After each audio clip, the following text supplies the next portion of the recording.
प्रिय मित्रों, आप सभी को सहृदय सादर प्रणाम वंदनम। जय जय श्री राधे। प्रिय मित्रों, प्रायः यह देखने में आता है कि प्रत्येक दंपति की यह हार्दिक इच्छा होती है कि उसे संतान सुख प्राप्त हो। प्रत्येक स्त्री की यह इच्छा होती है कि उसे मातृत्व सुख प्राप्त हो, उसे वात्सल्य सुख प्राप्त हो। किंतु पूर्व जन्म कृत कुछ पाप पुण्यों के चलते, कुछ ग्रह दशाओं के चलते इस सुख को प्राप्त करने से कुछ दंपति वंचित रह जाते हैं।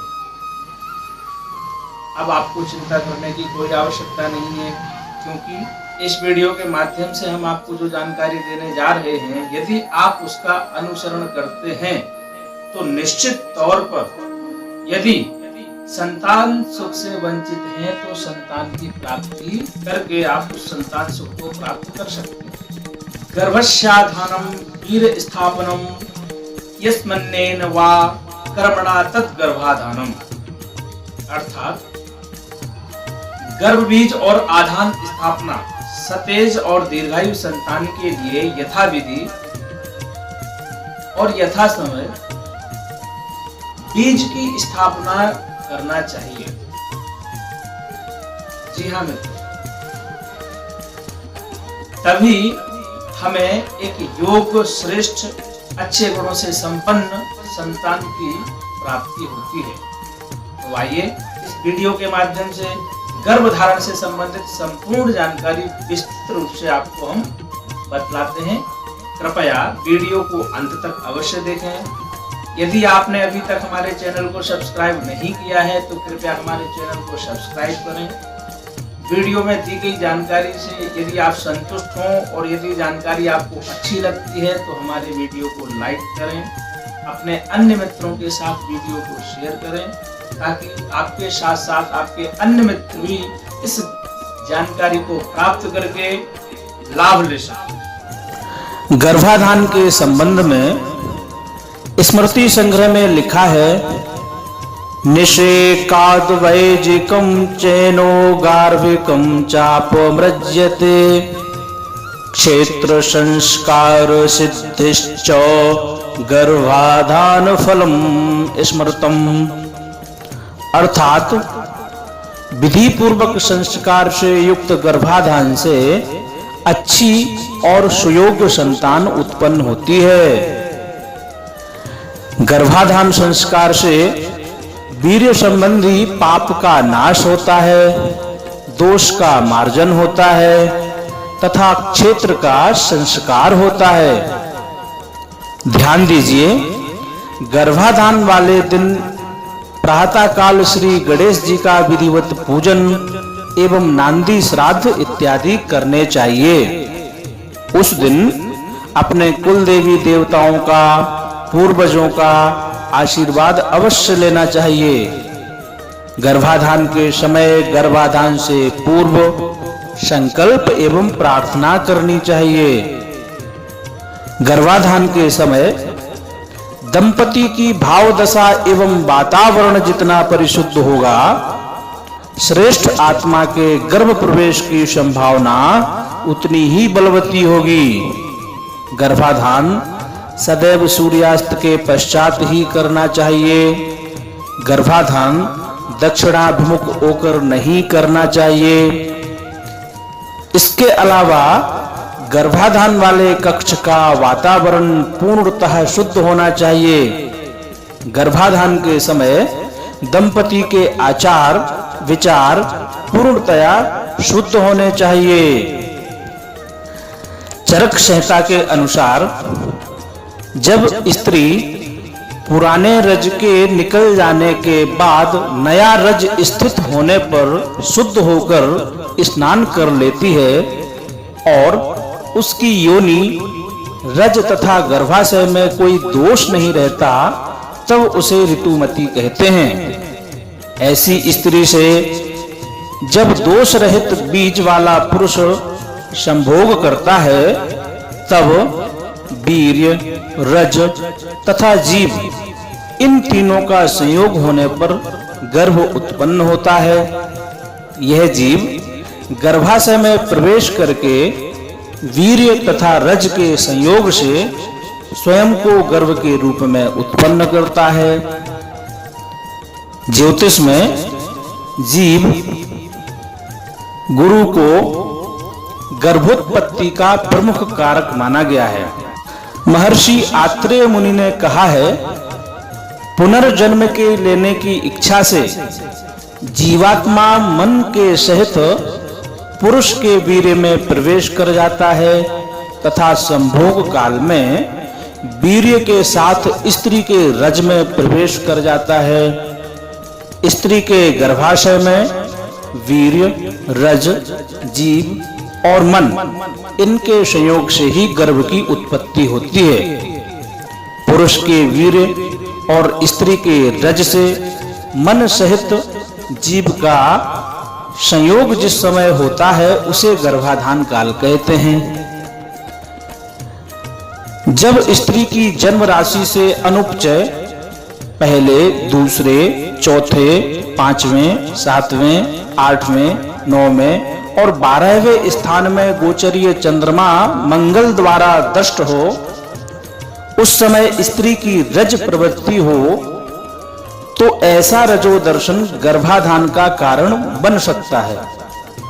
इस प्रकार के मासिक चक्र में स्त्री के अंडाशय में अंडा बनता है और 12वें से लेकर 16वें दिन के बीच स्त्री के गर्भाशय में आ जाता है। यह वैज्ञानिकों की मान्यता है। हमारी मान्यता के अनुसार माहवारी शुरू होने के 6वें दिन से लेकर 16वें दिन तक कभी भी अंडोत्सर्ग हो सकता है। यदि 6वें दिन गर्भाधान हो जाता है तो वह श्रेष्ठ कहलाता है। यह स्वयं ब्रह्मा जी का कथन है। इसके अलावा मासिक धर्म प्रारंभ होने से 16 दिनों तक स्त्रियों का स्वाभाविक ऋतु काल होता है, जिनमें प्रारंभ के 4 दिन वर्जित हैं, निषिद्ध हैं। इसके पश्चात शेष रात्रियों में गर्भाधान करना चाहिए। गर्भधारण की इच्छुक स्त्री की योग्यता और उसके अनुकूल समय से केवल काम नहीं चलता। गर्भाधान हेतु पुरुष की योग्यता और उसके अनुकूल समय का होना परम आवश्यक है। जातक पारिजात में आचार्य वैद्यनाथ जी ने स्वयं लिखा है, स्त्री की जन्म राशि से अनुपचय स्थानों में चंद्रमा हो तथा मंगल से दृष्ट या संबंध हो, तब गर्भाधान संभव है अथवा निष्फल हो जाता है। पुरुष की जन्म राशि से उपचय 3, 6, 10वें और 11वें स्थानों में चंद्रमा यदि गोचर हो और उसे संतान कारक गुरु देखे तो ही पुरुष को गर्भाधान में प्रवृत्त होना चाहिए। पुरुष की जन्म राशि से 2, 5वें और 9वें स्थान में जब गुरु गोचर करता है तब वह गर्भाधान करने में सफल होता है, क्योंकि दूसरे स्थान का गुरु 6वें और 10वें चंद्रमा को तथा 5वें स्थान से 11वें चंद्रमा को और 9वां गुरु 3रे चंद्रमा को देखेगा। द्वि, पंच, नवम गुरु से गर्भाधान की संभावना का स्थूल आकलन किया जाता है। पुरुष की जन्म राशि से 3, 6, 10वें और 11वें स्थान में सूर्य का गोचर हो तो गर्भाधान की संभावना प्रबल रहती है। शुभ मुहूर्त में गर्भाधान संस्कार करने से सुंदर, स्वस्थ, तेजस्वी, गुणवान, बुद्धिमान, प्रतिभाशाली और दीर्घायु संतान का जन्म होता है। गर्भ उत्पत्ति संभावित होने पर किसी विद्वान ज्योतिषी से गर्भाधान का मुहूर्त निकलवाना चाहिए। यही हमारी संस्कृति का प्राचीन नियम है। गर्भाधान संस्कार हेतु स्त्री की जन्म राशि से चंद्रबल शुद्धि आवश्यक है। जन्म राशि से 4, 8वें और 12वें चंद्रमा का त्याज्य है। आधान लग्न में भी 4, 8वें, 12वें चंद्रमा को ग्रहण नहीं करना चाहिए। आघात लग्न में या आधान काल में नीच या शत्रु राशि का चंद्रमा भी त्याज्य है। जन्म लग्न से अष्टम राशि का लग्न त्याज्य है। आघात लग्न का सप्तम स्थान शुभ ग्रहों से युक्त या दृष्ट होना चाहिए। ऐसा होने से गर्भाधान सफल होता है। आघात लग्न में गुरु, शुक्र, सूर्य, बुध इनमें से कोई शुभ ग्रह स्थित हो अथवा इनकी लग्न पर दृष्टि हो तो भी गर्भाधान सफल होता है एवं गर्भ समुचित वृद्धि को प्राप्त होता है और इसके ही प्रभाव स्वरूप होने वाली संतान गुणवान, बुद्धिमान, विद्यावान, भाग्यवान और दीर्घायु होती है। गर्भाधान में सूर्य को शुभ ग्रह माना गया है और विषम राशि व विषम नवांश के बुध को ग्रहण नहीं करना चाहिए। आघात लग्न के तीसरे, पांचवें और नौवें भाव में यदि सूर्य हो तो गर्भ पुत्र के रूप में विकसित होता है। गर्भाधान के समय लग्न सूर्य, चंद्र व गुरु बलवान होकर विषम राशि और विषम नवांश में हो तो पुत्र जन्म होता है और यदि ये सब या इनमें से अधिकांश ग्रह सम राशि व सम नवांश में हो तो पुत्री का जन्म होता है। आधान काल में यदि लग्न व चंद्रमा दोनों शुभ युक्त हों या लग्न व चंद्र से दूसरे, चौथे, पांचवें, सातवें, नौवें और 10वें में शुभ ग्रह हों तो पाप ग्रह तीसरे, छठे, 11 में हों और लग्न या चंद्रमा सूर्य से दृष्ट हो तो गर्भ सकुशल रहता है। गर्भाधान संस्कार हेतु अश्विनी, रोहिणी, मृगशिरा, हस्त, स्वाति, अनुराधा, उत्तरा, धनिष्ठा, रेवती नक्षत्र प्रशस्त माने गए हैं। पुरुष का जन्म नक्षत्र निधन तारा अर्थात जन्म नक्षत्र से 7वें, 16वें और 25वें नक्षत्र। इसके अलावा वैधृति, व्यतिपात, मृत्यु योग, कृष्ण पक्ष की अष्टमी, चतुर्दशी, अमावस्या, पूर्णिमा, सूर्य संक्रांति गर्भाधान हेतु वर्जित हैं। स्त्री के रजो दर्शन से 11वीं और 13वीं रात्रि में भी गर्भाधान निषेध माना गया है। शेष 6वीं रात्रि से 16वीं रात्रि तक लग्न शुद्धि मिलने पर ही गर्भाधान करें।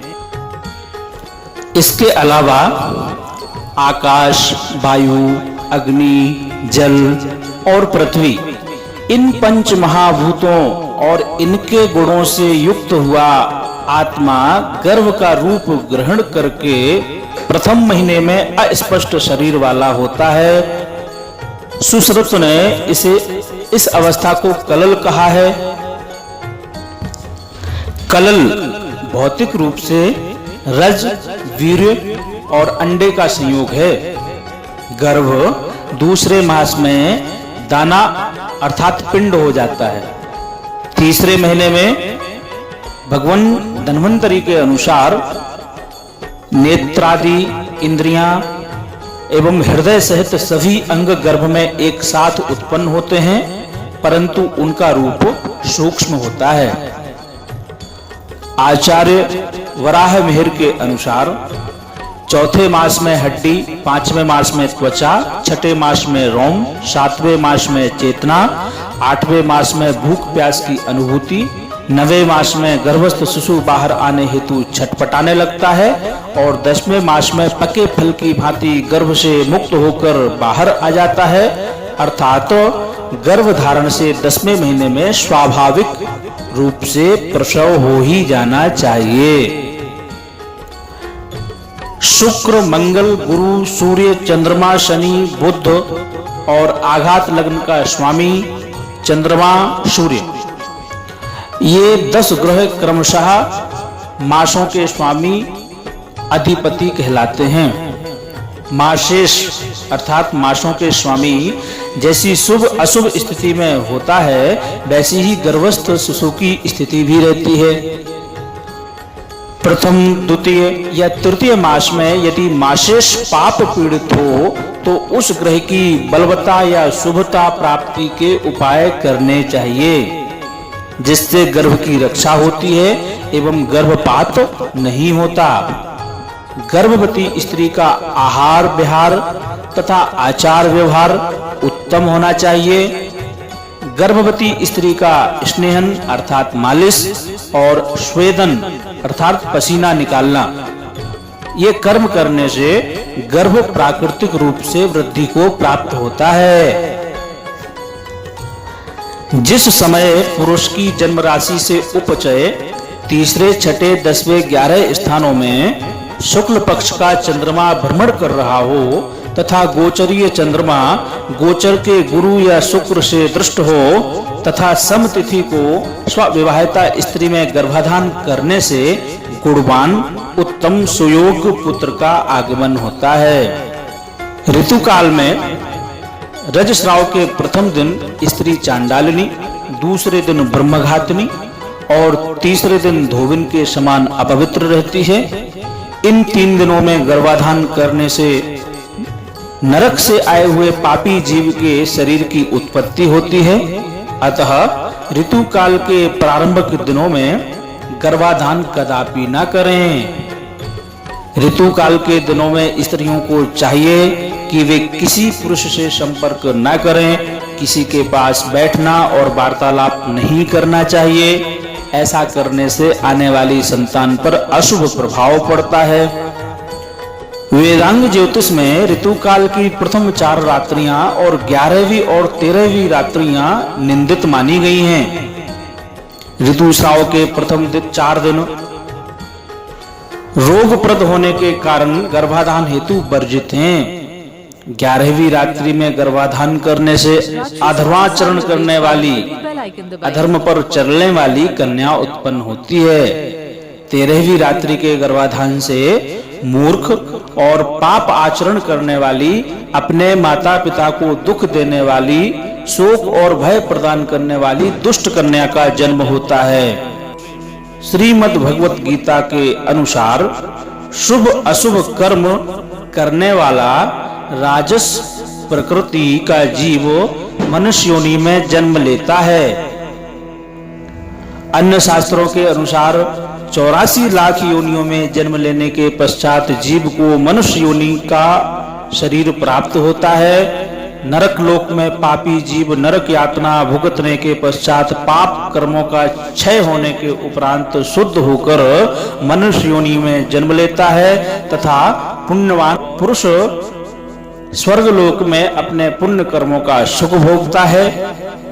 पुण्य कर्मों के क्षीण हो जाने के पश्चात जीव धर्मात्मा या धनवान मनुष्यों के यहाँ जन्म लेता है।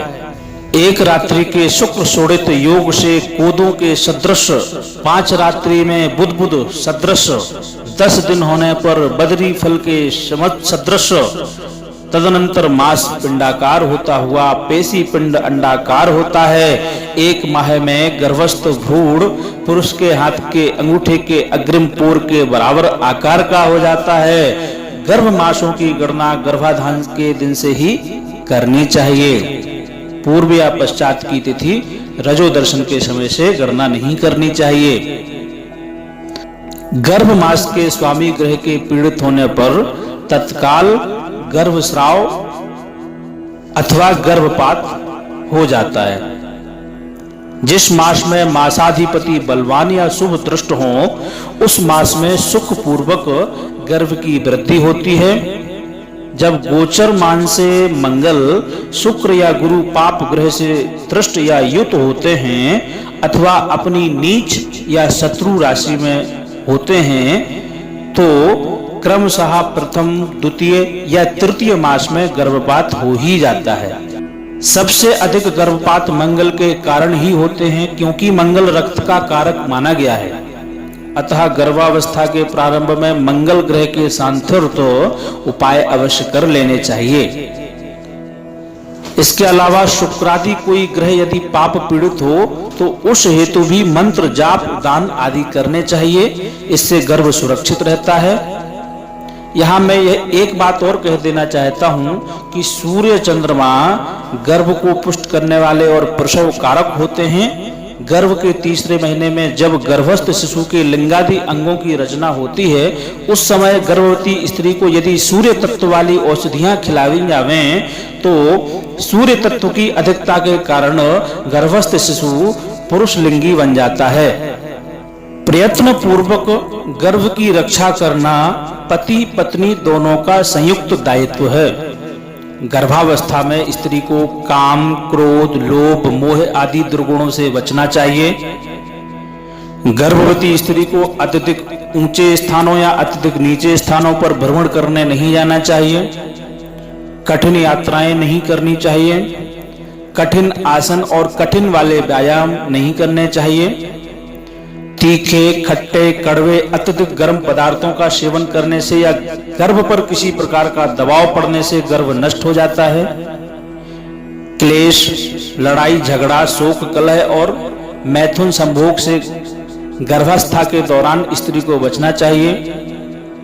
गर्भस्थ शिशु का स्वास्थ्य अच्छा रहे, उसके शरीर का समुचित विकास होता रहे तथा गर्भवती स्त्री शारीरिक रूप से इतनी सक्षम हो कि उचित समय पर सर्वगुण संपन्न सुखी एवं स्वस्थ शिशु को सुखपूर्वक जन्म दे सके। इस हेतु चरक संहिता में महर्षि चरक ने 9 मास चिकित्सा का विधान वर्णित किया है। जिस दिन स्त्री को रजस्राव अर्थात रजो दर्शन शुरू होता है, वह उसके मासिक धर्म का प्रथम दिन या रात कही जाती है। स्त्री के मासिक धर्म के प्रथम दिन से लेकर 16वें दिन तक का स्वाभाविक ऋतुकाल माना गया है। ऋतुकाल में ही गर्भाधान करें। ऋतुकाल की प्रथम 4 रात्रियां रोग कारक होने के कारण निषिद्ध मानी गई हैं। इसी तरह 11वीं और 13वीं रात्रि भी निंदित है। अतः इन 6 रात्रियों को छोड़कर शेष 10 रात्रियों में ही गर्भाधान करें। और इन 10 रात्रियों में भी यदि कोई पर्व व्रत आदि आया हो तो उस समय समागम ना करें। गर्भाधान हेतु ऋषियों ने रात्रि ही महत्वपूर्ण मानी है। अतः रात्रि के द्वितीय प्रहर समय 10 बजे से लेकर 1 बजे के बीच में ही समागम करें। दिन में गर्भाधान करने से प्राण क्षीण होते हैं। शारीरिक मानसिक रूप से स्वस्थ तथा निरोगी बुद्धिमान और श्रेष्ठ संतान चाहने वाले दंपति को चाहिए कि वह गर्भकाल गर्भावस्था में गर्भाधान न करें, अन्यथा होने वाली संतान जीवन भर काम वासना से त्रस्त रहेगी तथा उसे किसी भी प्रकार का शारीरिक मानसिक रोग या विकृति हो सकती है। संस्कारवान और सच्चरित्र संतान की कामना वाली गर्भवती स्त्री को चाहिए वह गर्भावस्था के दौरान काम, क्रोध, लोभ, मोह, ईर्ष्या इन द्वेषों से दूर रहें, इन विकारों का परित्याग कर दें, शुभ आचरण करें और प्रसन्नचित्त रहें। मासिक स्राव रुकने से अंतिम दिन ऋतुकाल के पश्चात चौथे, 6वें, 8वें और 10वें, 12वें, 14वें और 16वें इन रात्रि के गर्भधान से पुत्र तथा 5वें, 7वें, 9वें, 11वें, 13वें और 15वें इन रात्रियों के गर्भाधान से कन्या जन्म लेती है। मासिक स्राव रुकने से ऋतुकाल के बाद चौथी रात्रि के गर्भ से पैदा पुत्र अल्पायु और दरिद्र होता है। 5वीं रात्रि के गर्भ से जन्मी कन्या भविष्य में सिर्फ कन्याएं ही उत्पन्न करेगी। 6वीं रात्रि के गर्भ से मध्यम आयु वाला पुत्र जन्म लेगा। 7वीं रात्रि के गर्भ से उत्पन्न होने वाली कन्या बांझ होगी। 8वीं रात्रि के गर्भ से उत्पन्न पुत्र ऐश्वर्यशाली भाग्यशाली होगा। 9वीं रात्रि के गर्भ से ऐश्वर्यशालिनी पुत्री उत्पन्न होती है। 10वीं रात्रि के गर्भ से चतुर पुत्र का जन्म होता है। 11वीं रात्रि के गर्भ से चरित्रहीन पुत्री उत्पन्न होती है। 12वीं रात्रि के गर्भ से पुरुषोत्तम पुत्र जन्म लेता है। 13वीं रात्रि के गर्भ से वर्णशंकर पुत्री जन्म लेती है। 14वीं रात्रि के गर्भ से उत्तम पुत्र का जन्म होता है। 15वीं रात्रि के गर्भ से सौभाग्यवती पुत्री उत्पन्न होती है और 16वीं रात्रि के गर्भ से सर्वगुण संपन्न पुत्र उत्पन्न होता है। इसलिए यह ध्यान अवश्य दें, रात्रि का प्रथम प्रहर ही गर्भाधान के लिए उचित समय माना गया है। शास्त्रों के अनुसार कुछ दिन ऐसे भी हैं जिन दिनों में पति पत्नी को किसी भी रूप से शारीरिक संबंध स्थापित नहीं करने चाहिए। अमावस्या, पूर्णिमा, चतुर्थी, अष्टमी, रविवार, संक्रांति, संधि काल, श्राद्ध पक्ष, नवरात्रि, श्रावण का माह, ऋतु काल आदि में स्त्री और पुरुष को एक दूसरे से दूरी बनाए रखना चाहिए। यदि आप इस नियम का पालन करते हैं तो घर में सुख, शांति, समृद्धि और आपसी प्रेम सहयोग बना रहेगा। और यदि आप इसका पालन नहीं करते हैं तो गृह कलह और धन हानि के साथ ही व्यक्ति विशेष आकस्मिक घटनाओं को आमंत्रित कर ही लेता है। इसके साथ साथ पवित्र माने जाने वाले वृक्षों जैसे पीपल, बरगद, तुलसी इत्यादि, या फिर सार्वजनिक स्थानों या चौराहों पर या उद्यान अर्थात बाग बगीचों में और शमशान घाट में और बध स्थल पर, चिकित्सालयों में, औषधालयों में, मंदिरों में, ब्राह्मण के घर पर या गुरु के घर पर या अध्यापक के निवास स्थान में संभोग कदापि न करें। यदि कोई व्यक्ति ऐसा करता है तो उसको इसका परिणाम अवश्य ही भुगतना होता है। इसके अलावा यह शास्त्र सम्मत है कि सुंदर, दीर्घायु और स्वस्थ संतान के लिए गणांत, ग्रहण, सूर्योदय एवं सूर्यास्त काल, निधन नक्षत्र, रिक्ता तिथि, दिवाकाल, भद्रा, पर्वकाल, अमावस्या, श्राद्ध के दिन, गंड तिथि, गंड नक्षत्र तथा 8वें चंद्रमा का त्याग करके शुभ मुहूर्त में ही गर्भाधान करना चाहिए। गर्भाधान के समय गोचर में पति पत्नी के केंद्र एवं त्रिकोण में शुभ ग्रह हों, तीसरे, छठे, 11वें घरों में पाप ग्रह हों, लग्न पर मंगल, गुरु इत्यादि शुभ कारक ग्रहों की दृष्टि हो और मासिक धर्म से समरात्रि हो, उस समय सात्विक विचार पूर्वक योग पुत्र की कामना से यदि रति क्रिया की जाती है तो निश्चित रूप से सुयोग्य उत्तम संतान के रूप में पुत्र की प्राप्ति होती है। इसके अलावा एक और आपको बात बतला देता हूं कि यदि आपकी कुंडली में किसी दोष के कारण संतान उत्पत्ति में विलंब हो रहा हो तो किसी विद्वान ब्राह्मण से परामर्श अवश्य लें। अपने घर में हरिवंश पुराण का पाठ करें, संतान गोपाल मंत्र का जप करें, उनके स्वामी भगवान श्री हरि विष्णु अवश्य कृपा करेंगे और उनकी कृपा से आपके घर में उत्तम संतान जन्म लेगी, आपके वंश को बढ़ाएगी, आपकी मान प्रतिष्ठा इन सबको निरंतर उन्नति के सर्वोच्च शिखर पर ले जाने का सतत प्रयास करेगी। यही मेरी शुभकामनाएं हैं। प्रेम से बोलिए राधे राधे।